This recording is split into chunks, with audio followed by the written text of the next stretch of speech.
Well, it's that time again, Wednesday, and oh, what a great time to do Mr. Nailsin's Wednesday Comics. And that's exactly what I'm going to do, and we'll begin with Absolute Superman, number 11.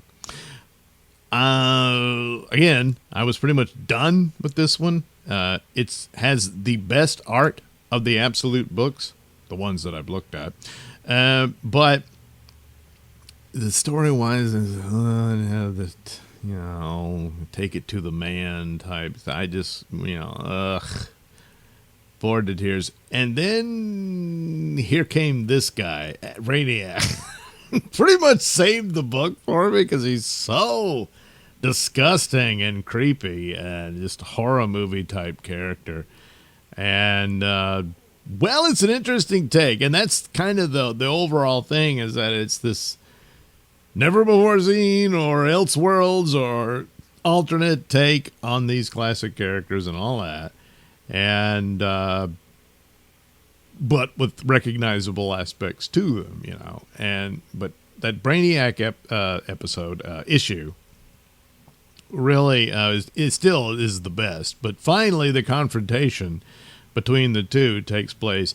And how does it work? Well, very much horror movie stuff. Superman is defeated and a prisoner of Brainiac. And, oh, look what he wants to do. Yeah, it's all horrific, terrible stuff, and puts him through the ringer. It's also an interesting thing to note that, at least for the three, Superman, Batman, and Wonder Woman, they're all going through this gauntlet of brutality. Wonder Woman probably the least of it, but Batman with what Bane's done to him and all that, and now here we have Superman being put through the ringer by Brainiac. So it starts off again with what looks to be another flashback to Krypton, which that was like, not again. But looks can be deceiving. For the crime of ambition, we find the L's guilty. For the crime of third-degree descent, we find the L's guilty. For the crime of illegal use of science, we find the L's guilty. Stop it, you're killing them.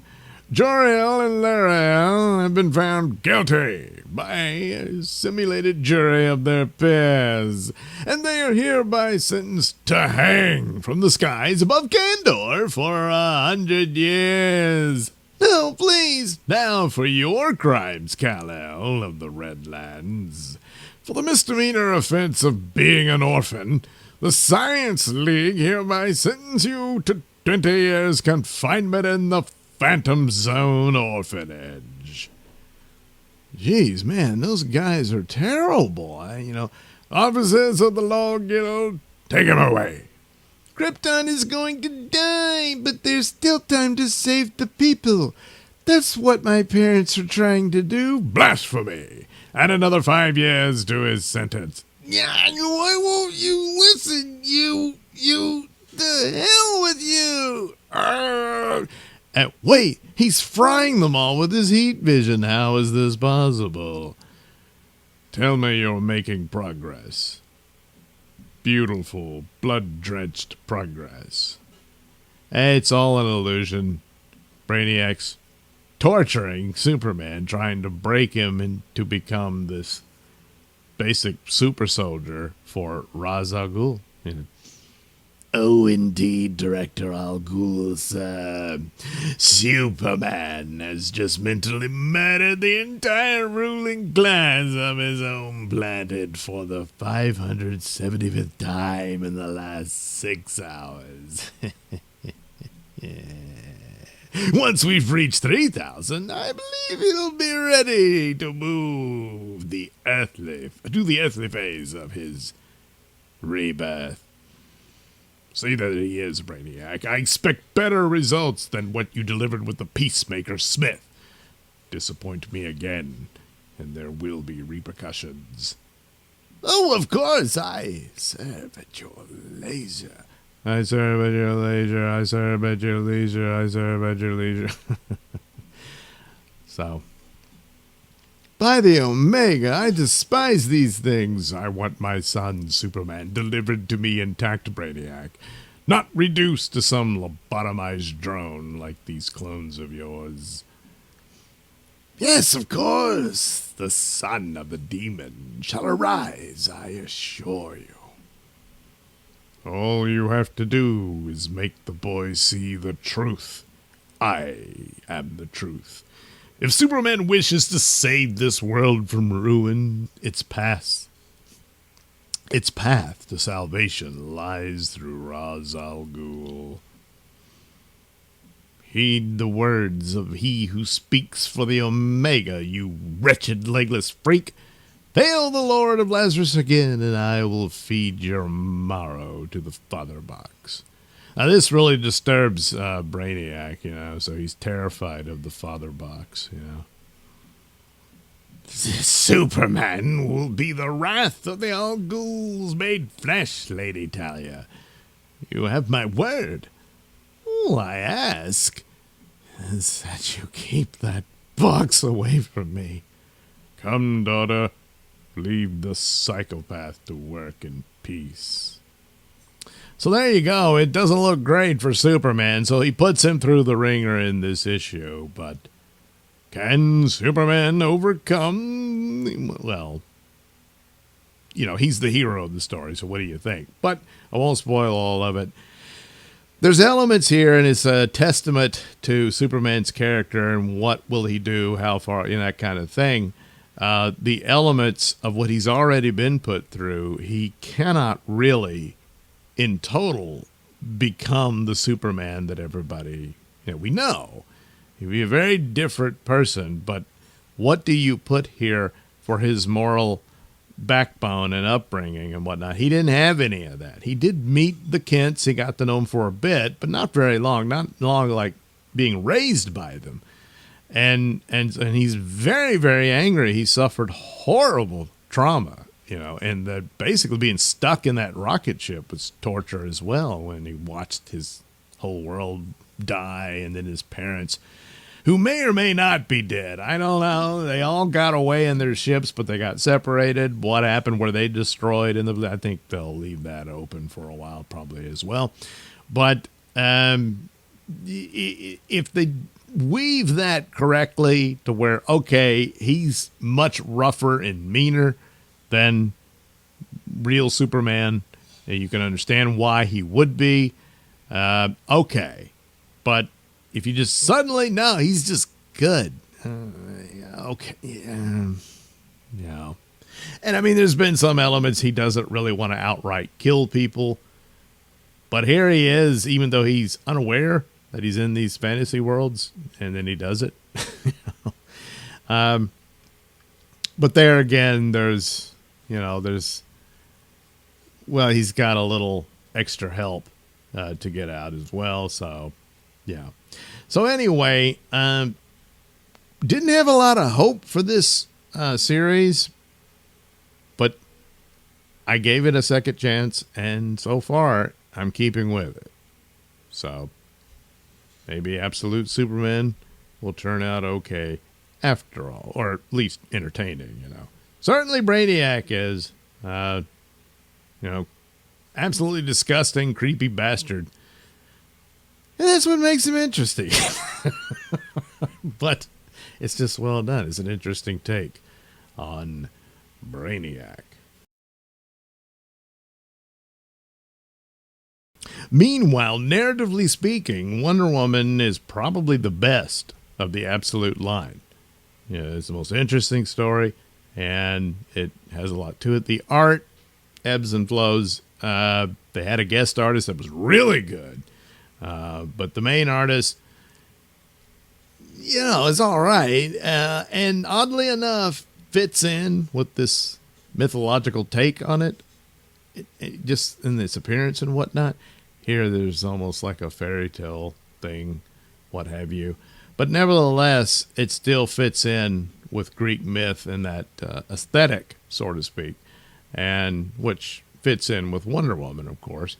And that's what they're doing. So she's still trying to get out of this maze and all that and help the people trapped there. And so That's basically where she is. So that's kind of her gauntlet here. She's already been, she lost her arm and that sort of thing, had to get that back. So it's a brutal, nasty world they're in. But Wonder Woman, for the most part, of the three, seems to have her act together a little more.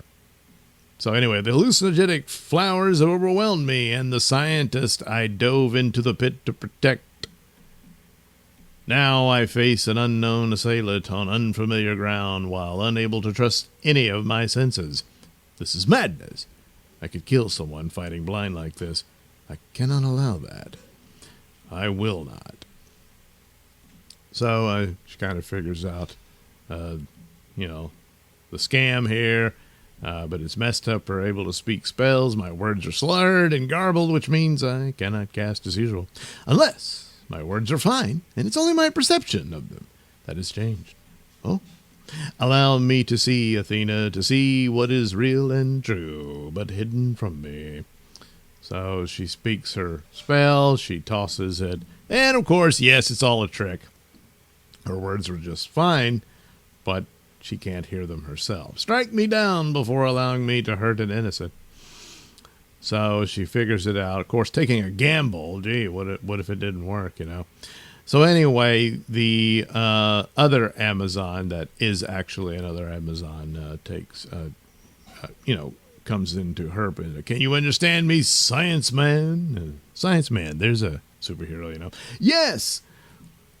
Go with care to the opening. I'll meet you there and throw a few painful screams up the hole, if you don't mind.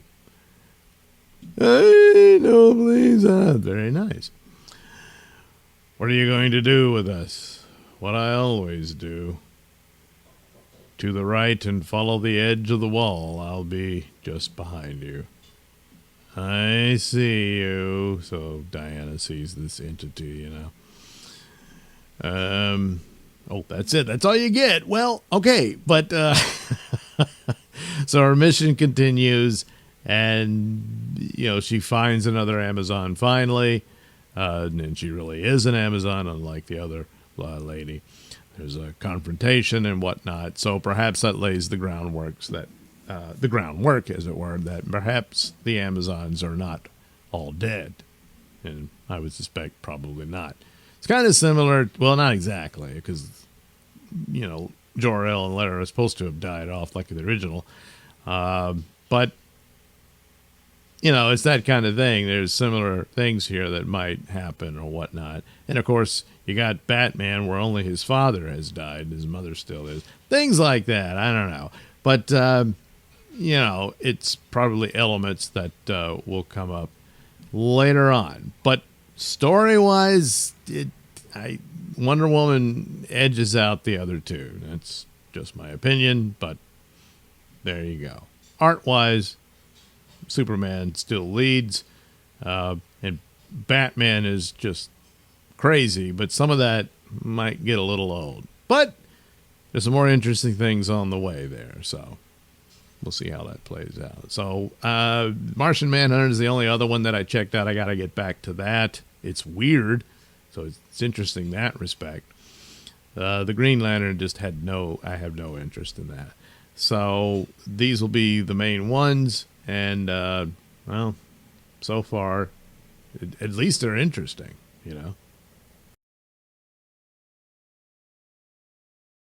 Meanwhile, back in the real DC universe, Green Lantern, which has had a lot of high points. I like the writer Jeremy Adams, and but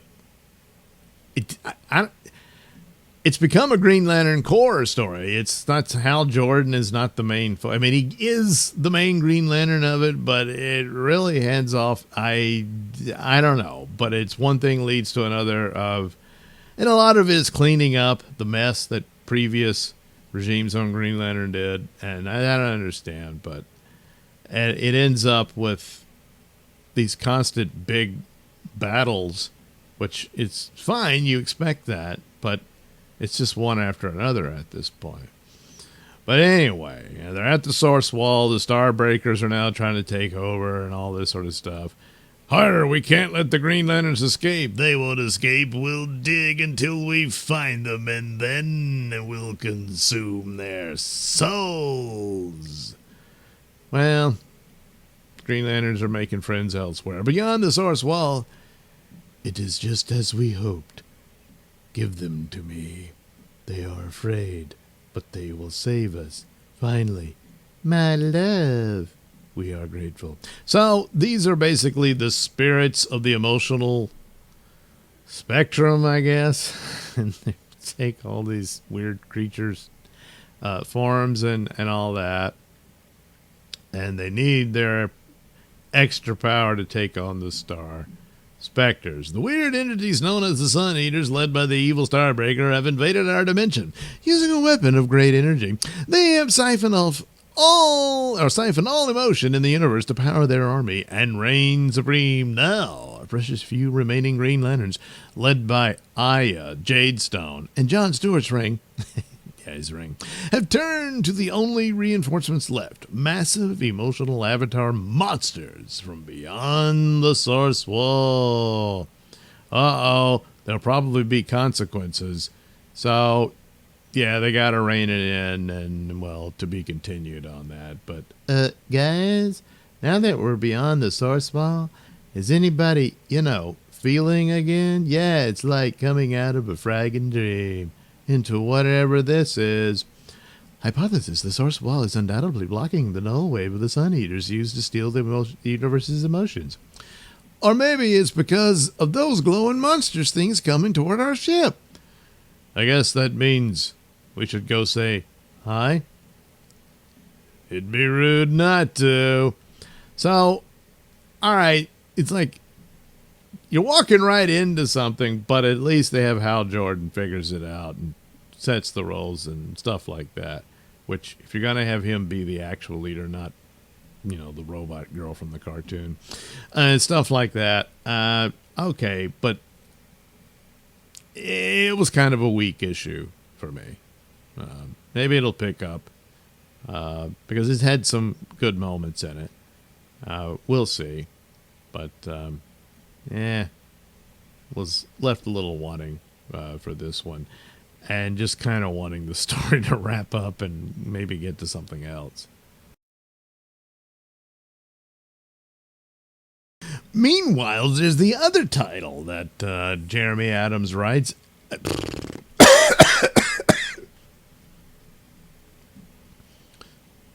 Meanwhile, there's that other title that Jeremy Adams writes, and it's just been great one after another. It's better than Green Lantern, which is odd considering they both take place in outer space, Yep.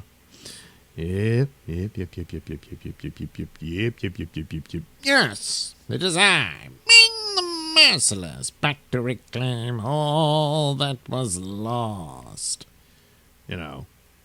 His power and all that. You thought me dead, and so I forgive you for leaving. But I have returned, and I'm sure so will your loyalty. To that end, I expect to hear from each kingdom by the end of the day that you are once again beholden to my benevolent rule. If not, I have spent a considerable amount of resources to gather an army, which will aid those who have forgotten who I am or what I am capable of. And understand, those who defy me will become examples. Nothing, no one will stand in my way. Flash! As if I'm talking to you, Flash Gordon. Hold this wrench while I prime the tachyon engine. Is this really the time, Zarkov? Didn't you hear Ming? It's exactly the time. We all know what Ming is capable of. He's going to find a way to destroy Earth. Looks like Zarkov got a haircut. Anyway, we need to beat him there. Tell our leaders what is coming. Maybe with the knowledge I accumulated in my robot form, we can mount a defense. Maybe Zarkov is right. Maybe we... No, Dell. We have to stay. We have to fight. That's madness. Madness is leaving now and thinking we'll have a better chance later. Think about it. He's announcing his return because he isn't as strong as he once was. This is the only time to strike. What's your plan? To kill Ming once and for all. Well, does he? Well, you'll have to read the comic book to find out. So, probably the funnest title out of all of these. It's just good. Yeah. It's Flash Gordon. So, from Mad Cave Studios. Yeah. It's a small outfit, but nevertheless, it's a good run here. So, Flash Gordon, number 11. Yeah. It's just fun. Isn't that what comic books supposed to be? Anyway, there you go. Those are the titles that I took a look at, for my own entertainment, and then I shared it with you here on Mr. Nailsin's Wednesday Comics. So probably I'll do the same thing next Wednesday. Oh, yeah. I'll see you then.